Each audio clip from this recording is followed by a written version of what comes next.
জোরে বলবেন না। গান্ধীজি বলেছেন পৃথিবীতে যদি মহামানব আসে সে হলো মুহাম্মদ। সংস্কৃতিতে বেদের ভাষায় স্যার আইজ্যাক নিউটন তিনি বলেছেন মুহাম্মদ আলিবে ইতি খ্যাতং যিনি খ্যাতি সম্পন্ন হবে শাখা শিষ্য সমন্বিত লোক কোটি কোটি উম্মাতানি তৈরি হবে অঙ্গের ভাষাইবং নিশ্চয়ই তিনি মরুর বুকে আসবে পুরস্কার নিবাসী নমস্তেশ্বই নমঃ তিনি হবেন গোটা বিশ্ব জগতের একচ্ছত্র জগৎ গুরু নেতা বিশ্ব নবী মুহাম্মদুর রাসূলুল্লাহ। একবার চিল্লে বলি সুবহানাল্লাহ।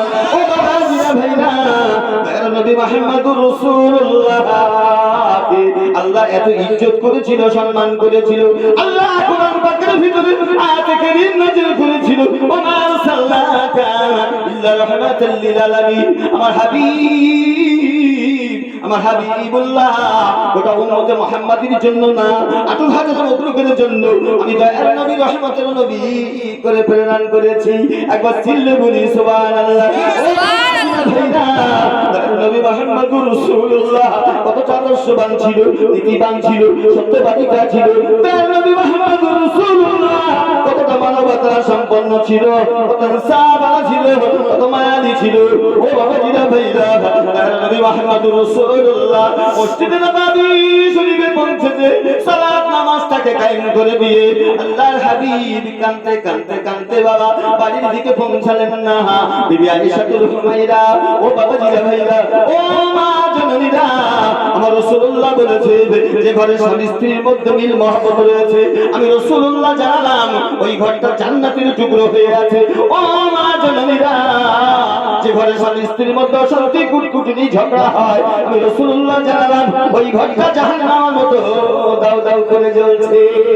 আল্লাহ নবী বললেন, ও কলিজার টুকরা আমার উম্মাতানিরা, ও আমার কলিজার টুকরা মায়ের জাতিরা, তোমরা তোমার স্বামীর সঙ্গে বেশি সময় বিবাদ রাখবে না। কোন স্ত্রী যদি তার স্বামীকে ইষ্ট কাহিনী কোরআন হাদিসের ইবাদত রাতে রাসূল গজল শুনিয়ে মুখে মুস্তি হাসি দিতে পারে, আল্লাহ পাক ওই স্ত্রীর নাম হলে সঙ্গে সঙ্গে 70টা নেকি দান করে।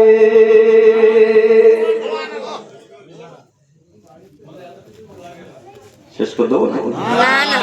জি,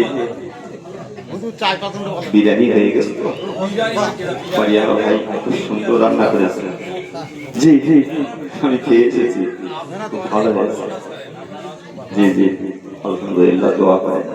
ও বাবাজিরা ভাইরা, সোনার মানিকেরা, সময় রয়েছে এখনো, তওবার দরজা বন্ধ হয়নি। 2012 সালে জ্যোতিষী বলেছিল পৃথিবী ধ্বংস হবে, কিন্তু না না ভাই,